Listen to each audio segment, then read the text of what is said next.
பேசாமல் சொல்கிறாய்? எங்கள் இருவரில் ஒருவரை நீ ஏற்றுக்கொண்டால் இந்த மண்ணுலகை விட்டு எங்களோடு விண்ணுலகத்திற்கே வந்து விடலாமே. மண்ணுலகில் நீ வாழ்ந்த அரண்மனையை விட எங்களது விண்ணுலகில் இருக்கும் அற்புதமான மாளிகையில் சகல சம்பத்துகளையும் பெற்று சுகமாக வாழலாம். எல்லாவற்றுக்கும் மேலாக உன் இளமையும் எழிலும் பாலைவனத்தில் பெய்த மழை போல வீணாகி போகாமல் எங்கள் இருவரில் ஒருவருக்கு பயன்படலாமே. கிழவனோடு வாழ்ந்து நீ என்ன பலன் கண்டாய்? மன்மதனின் காமபானங்கள் உன் மேனியை வாட்டும் போது நீதான் என்ன செய்வாய்? எங்கள் இருவரில் ஒருவரை ஏற்றுக்கொள். ஆமாம், இப்போதே இங்கிருந்து புறப்படு. நில்லுங்கள்.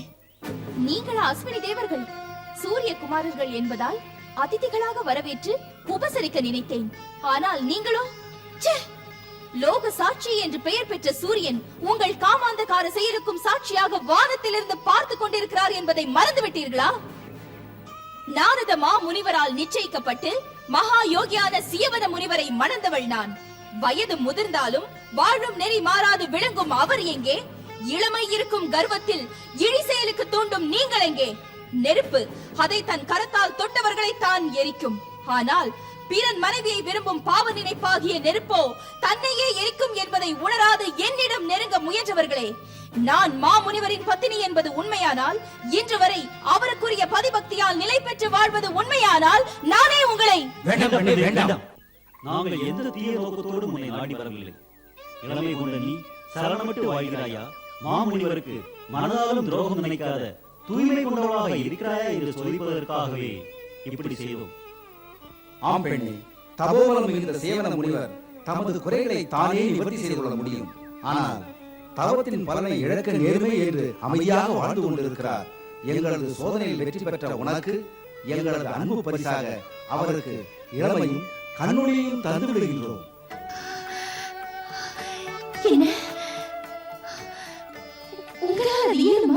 பெண்ணே, அஸ்வினி தேவர்கள் தேவ மருத்துவர்கள் என்பது உனக்கு தெரியாதா?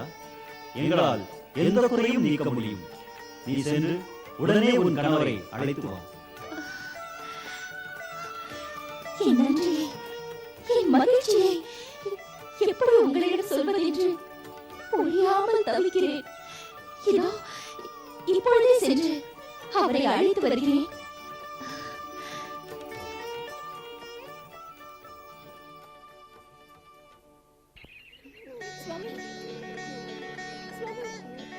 வாசுவனே, ஏன் இந்த பரபரப்பு?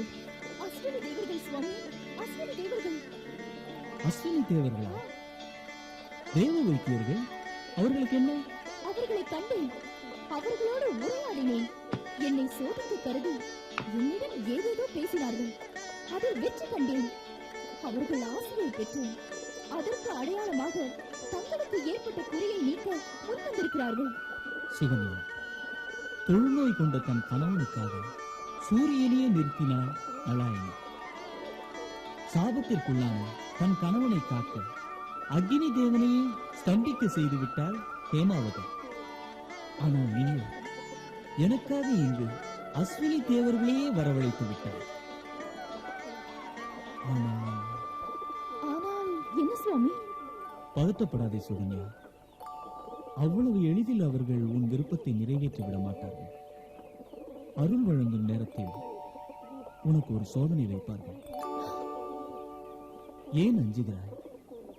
நான் உபாசிக்கும் ஆதிபராசக்தி உரிய நேரத்தில் உனக்கு துணை வருவாள். அவளை தியானித்துக் கொண்டு என்னை அழைத்துச் செல். தாயே பராசக்தி.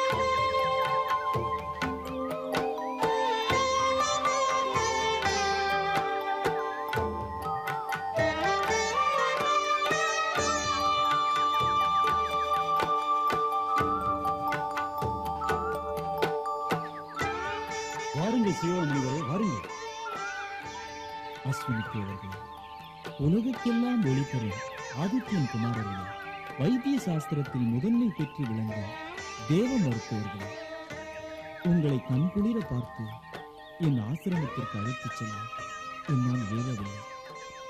முனிவர் பெருமானே, இனியும் உங்களுக்கு இந்த குறை இருக்காது. ஆமாம், உங்களுக்கு இளமையும் கண்ணொளியும் தருவதற்காகவே நாங்கள் பூலோகத்திற்கு வந்திருக்கிறோம். அதற்கு முன்னால் அதோ அந்த குளத்தில் நீராடிவிட்டு வருவோம், வாருங்கள்.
பெண்ணே, உன் பதிவிரதா தர்மத்தை போற்றுகிறோம்.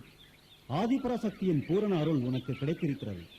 நீ உன் கணவனோடு இணைந்து இல்லற தர்மத்தை முறையாக கடைபிடித்து புகழ் பெறுவாயாக. அஸ்வினி தேவர்களே, நான் என் நன்றியை உங்களுக்கு எப்படி தெரிவிப்பதென்றே தெரியவில்லை. கண்ணொளி தந்து இவ்வுலகத்தை காண வைத்தது கூட பெரிதல்ல. அழகும் இளமையும் நிறைந்த அரசகுமாரியின் வாழ்வு என்னால் வீணாகிவிடக்கூடாது என்ற வருத்தத்தை நீக்கிவிட்டீர்கள்.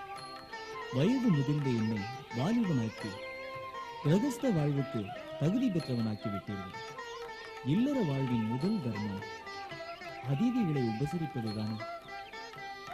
அதை நிறைவேற்ற நீங்களே முதல் அதிதிகளாக வந்து என்னை பெருமைப்படுத்துங்கள். சேவன முனிவரே, தங்களின் விருந்தோம்பல் எங்களுக்கு மிகவும் திருப்தியாக இருந்தது. அஸ்வினி தேவர்களே, எனது தவத்தின் பலனாக இங்கு எழுந்தருளி எனக்கு புதுவாழ்வு பெறச் செய்தீர்கள்.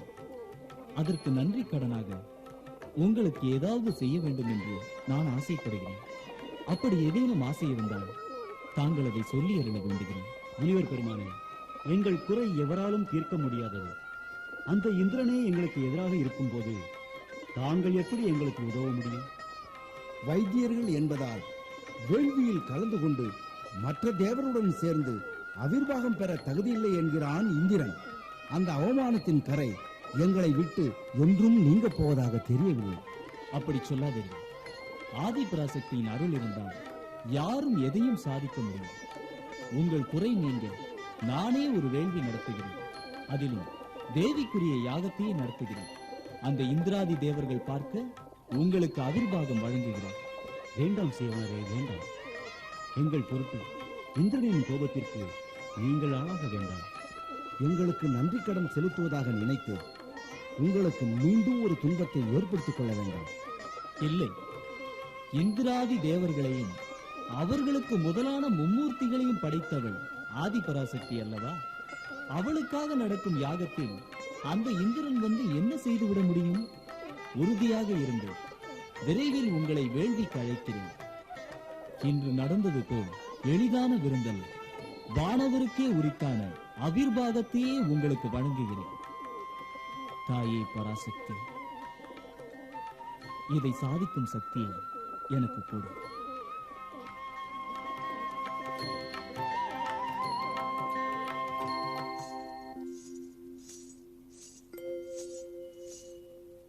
மகாராணி, மகாராணி, என்ன?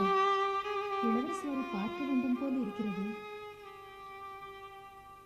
ஏன் மகாராணி பேசாமல் இருக்கிறீர்கள்? பழகிய உங்களுக்கு அவளை காண வேண்டும் என்ற ஆர்வம் இருக்கிறதென்றால், பெற்றவளாகிய எனக்கு அவளை பார்க்க வேண்டும் என்ற ஆசை இருக்காதா என்ன? பிறகு ஏன் அவர்களை காண செல்வதில் காலதாமதம் ஏற்படுத்துகிறீர்கள் மகாராணி? மன்னரின் கட்டளைப்படி மக்கள் மட்டும் நடக்க வேண்டும் என்பதில்லை, மனைவியும் நடக்க வேண்டும் என்பதுதானே மரபு. நாங்கள் அதை ஒப்புக்கொள்கிறோம். இருந்தாலும் தங்கள் விருப்பத்தை மன்னர் மறுக்கவா போகிறார்? சரி, நீங்கள் செல்லுங்கள். நான் மன்னரிடம் சென்று கேட்டு பார்க்கிறேன்.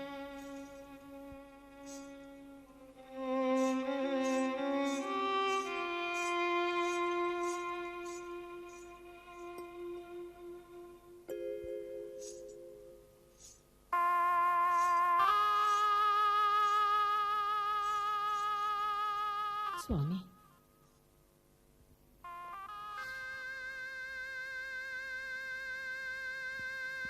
நம் மகள் சுகன்யாவுக்கு திருமணம் நடந்த பிறகு தாங்கள் அவளை பற்றி ஒரு வார்த்தை கூட பேசவே இல்லையே. நமக்கென்று ஒரு மகள் இருப்பதையே மறந்துவிட்டீர்களா? இல்லை தேவி, இல்லை. ஒவ்வொரு நாளும் அவளுடைய சிந்தனையில் தான் விழிக்கிறேன், உறங்குகிறேன். அப்படி கூட சொல்ல முடியாது. உறங்காமல் தவிக்கிறேன். பிறகே அவளை காணச் செல்லாமல் காலம் கடத்துகிறீர்கள். பிறந்த வீடு என்று அவளாக இங்கு வரப்போவதில்லை. முனிவருக்கு மனைவியாகிவிட்ட அவள் தானும் துறவுக்கோலம் பூண்டு விட்டாள். அதனால் நாம் தானே சென்று நம் மகளை பார்க்க வேண்டும். உண்மைதான் தேவி. ஆனால் அந்த பழுத்த பழமான துறவியின் பக்கத்தில் இளம் பெண்ணான நம் மகள் துறவு கோலத்தில் என்ற காட்சி என் மனதை உறுத்திக் கொண்டே இருக்கிறது. அப்படி சொல்லாதீர்கள். அவளுக்கென்று விதித்தது அதுதான் என்று அன்று நீங்கள் தானே எனக்கு ஆறுதல் சொன்னீர்கள். எப்படி இருந்தாலும் நம் மகள் நிலைமை என்ன என்பதை நாம் தானே நேரில் சென்று பார்க்க வேண்டும்.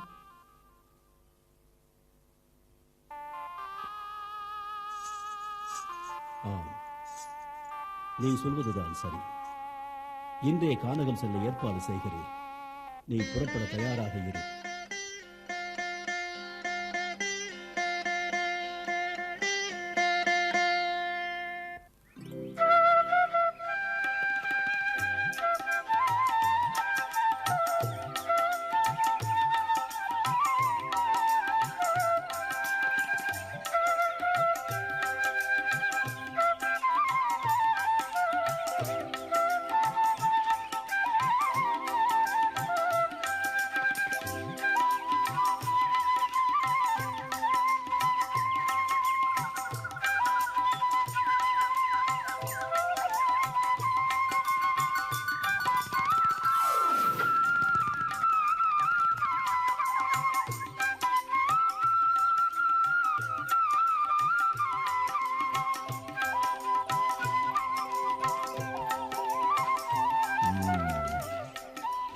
தேவி, ம், ஆரண்யத்தில் நடப்பது எவ்வளவு ஆனந்தமாக இருக்கிறது பார்த்தாயா?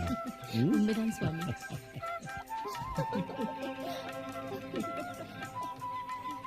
தேவி, அங்கு பார்த்தாயா? அது அது நம் மகள் சுகன்யா தானே?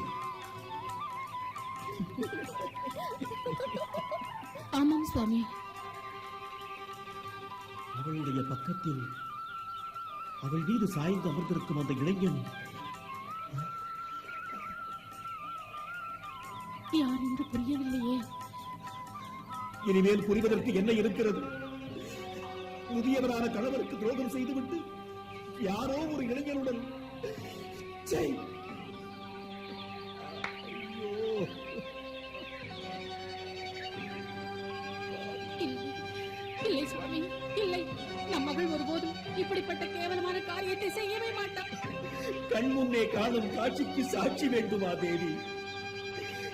இன்றோடு நம் குல பெருமையே அழிந்தது. சக்கரவர்த்தி என்ற கௌரவம் குலைந்தது.